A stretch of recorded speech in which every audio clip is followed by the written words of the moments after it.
folks, this is SAVAGE1. I just wanted to go over the Old Soldier cinematic World of Warcraft put out last night. This isn't going to be like a reaction video or anything. This is going to be me just sort of analyzing the video and letting you know exactly what's going on, just clearing up any discrepancies that other content creators have put out there. But I just want to sort of analyze each scene and go over everything and let you know what my thoughts are on the whole situation and just give you a brief description of what's actually going on for those of you that don't actually know any lore about Sourfang. Without further ado, let's go ahead and take a look at this cinematic, okay? Alright, so I'm going to start it right now. Also, I just want to let everybody know that I will be starting and stopping this. So if you don't want to see me stopping and starting the video and everything, this isn't the video for you. I'll put a link in the description if you want to see the full cinematic, okay? Alright, so let's do this.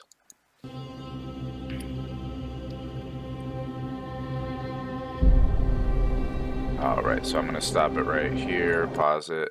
So this scene right here is Sourfang. He's basically, he just defeated his son at Icecrown Citadel. Now, if you're not familiar, his son was the orc that died at the Wrathgate in the cinematic with the Lich King. And basically the Lich King had risen him into a Death Knight, and basically we fight him in Icecrown Citadel. At that point, his name is Deathbringer Sourfang. This is the point after we have defeated him. Sourfang is basically grieving over his dead son right here. Now this part is really epic because this kind of shows how evil the burning of Teldrassil was, right? The night elves are just sort of screaming, and you can hear like the screams when you're in Darkshore, when you're near that beach. It's sort of a little scary, you know, and a little gory and horrific to hear. But this is more of a cleared up version of it, so we can actually see the tree burning down here. Okay, this is Sourfang. He's at Undercity right now, sort of looking over the battlefield, right? And look at his fucking face. He's a monster.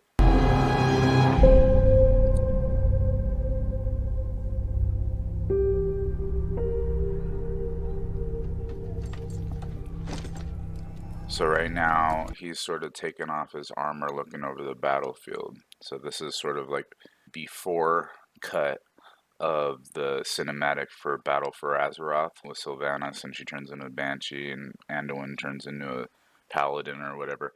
But right here, he's sort of taken off his armor and he's preparing for a Mak'gara. He's going to challenge one of the Alliance leaders to Mak'gara, as if they're going to honor a Mak'gara. That's not something the Alliance does. They don't honor the same traditions as orc leaders. This is an orc tradition. And why would they, after we did such an honorless attack on Teldrassil, right? So he's here looking over the battlefield, contemplating doing a Mak'gara, and choosing one of the Alliance's great leaders to see if they want to if they'll honor a Mak'gara. But I doubt, even if he went out there and was gonna Mak'gara with anybody, they wouldn't honor such traditions.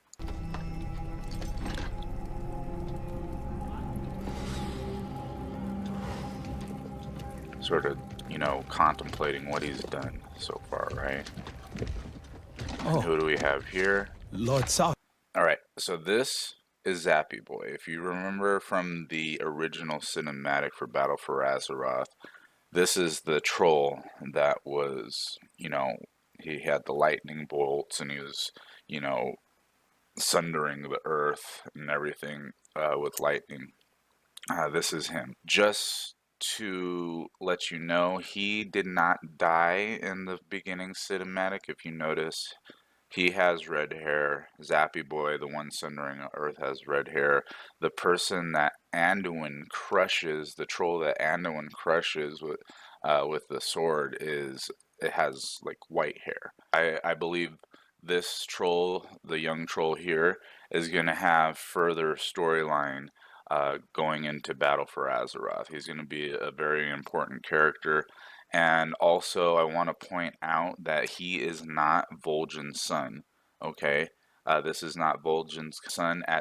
He actually says his father's name in a second here, so this isn't Vol'jin's son. It's a totally different troll. Who knows? There could be further storyline saying, you know, he may be related to Vol'jin in some way. I'm not sure, but let's proceed from here. Aufhang.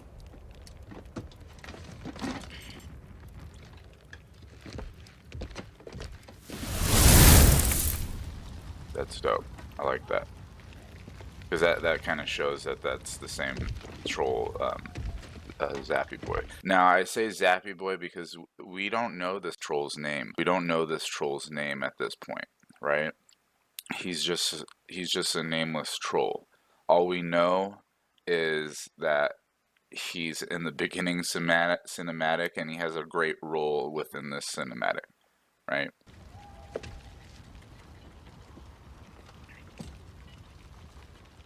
How many do you think? Too many.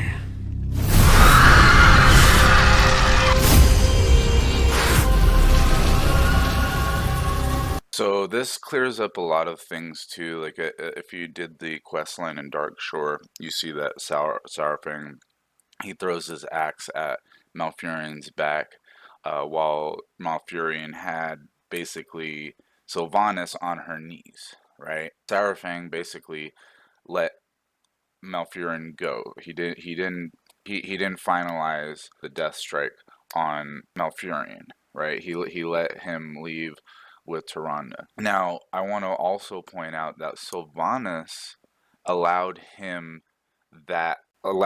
Saurfang to kill Malfurion. So I think she did this knowing that he is a very honorable character and was going to let him live.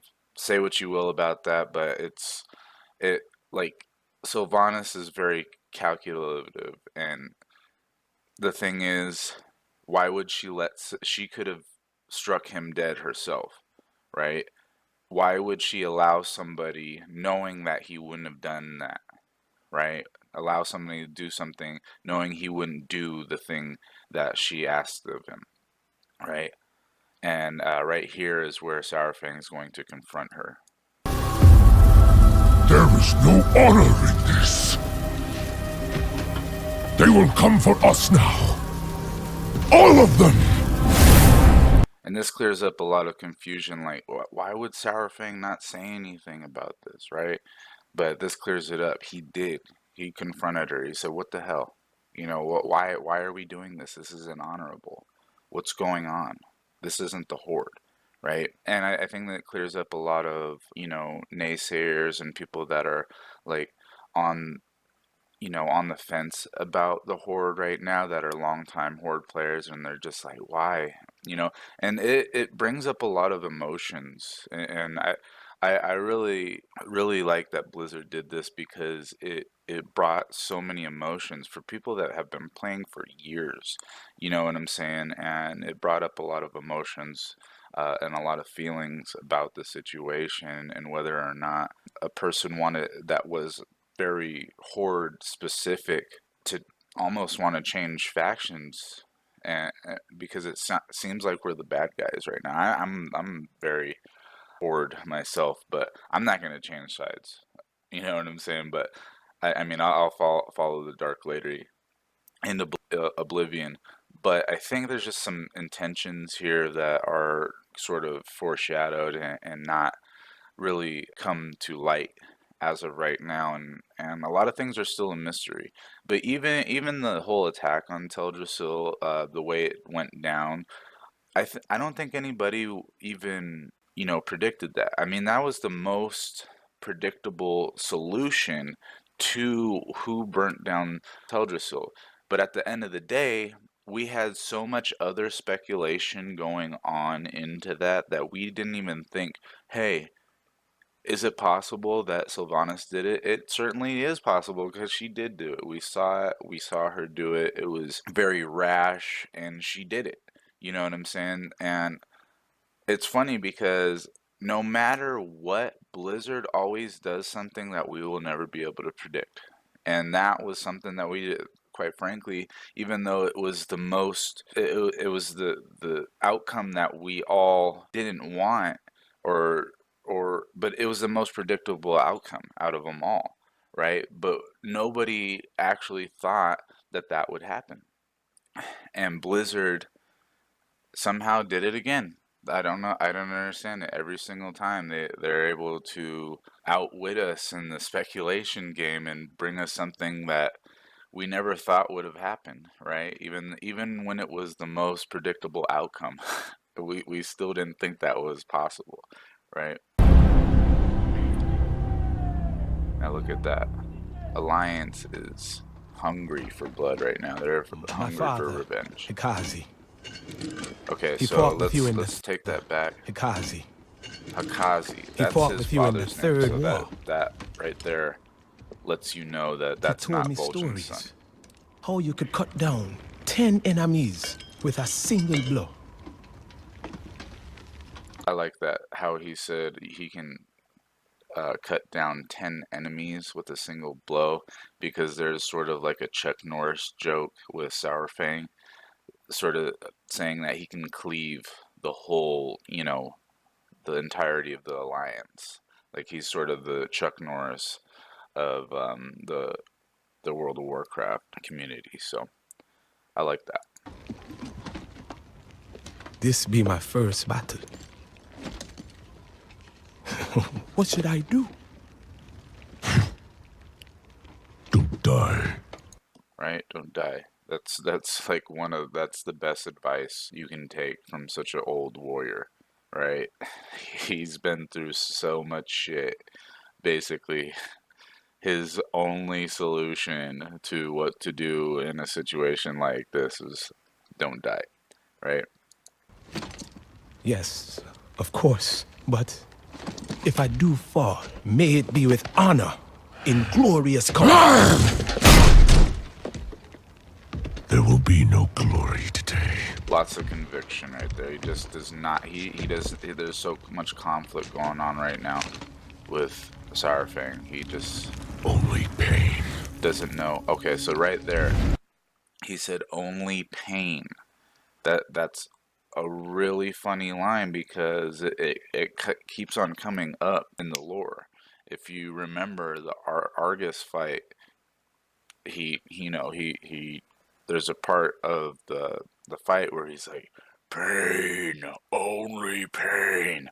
And literally Sourfang says this. I don't know if like Argus can see into the future, or he's like hearing, he's kind of like Hodor, where all he could say is Hodor or whatever, but it's sort of like he's sort of saying the things that are going to happen in future events, right? Again, we're at the Citadel, and he's sort of grieving over his son that he quite literally had to, you know, watch his downfall, you know. You have earned your warrior's death, my son. Yet once again, I am denied it.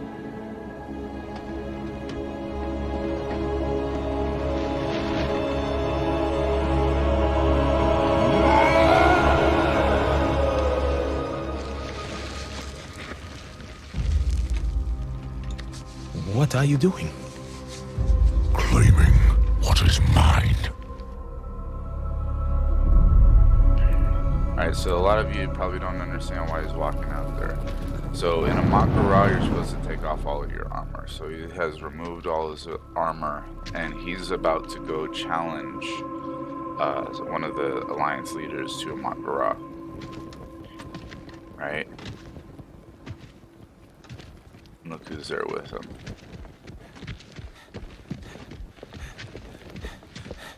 So this is really great, you guys, because this Go troll, back. it's pivotal in this situation right now. He's I said basically go back. stopping him right now. Live another day. Doing it. Go back to your father. I can't. He's dead. Because the thing is, we need him. We need Sarah The Horde. right now. The Horde does. It's all Boys. we have. See? So, you know me. Is that it? What I've seen? What I've done?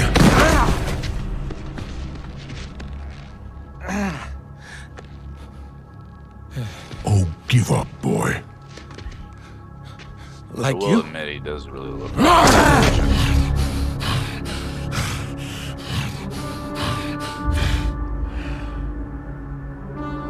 See, if it wasn't for that troll, we don't know what would have happened with Sourfang. He could have just died right there, and we wouldn't have had him to maybe be a future leader for our horde.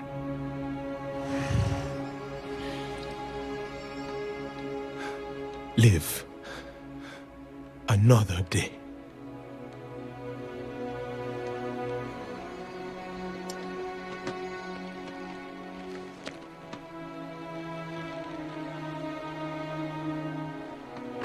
Alright, so right there, if you remember the scene with his son, he does the same thing. So right there, he's got his hand on his shoulder. Basically, he's adopting this young man right here, this young troll. And at this point, further, basically, Sourfang's gonna look after this kid as if he's his own son, right?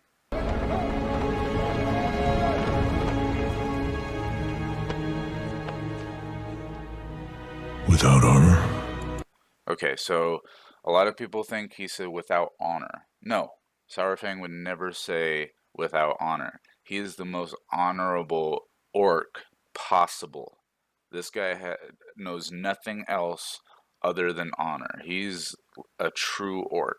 If you know anything about orcs, they are about war and fighting honorably and fighting and dying a warrior's death. So he will always be about honor. But he said without armor, because both of them have taken off their shoulder plates and armor. So it would probably be way more beneficial to fight in a big ass war if they have armor on, right? So it was kind of a joke that Sourfang said, sort of in a giving light to a hard situation here.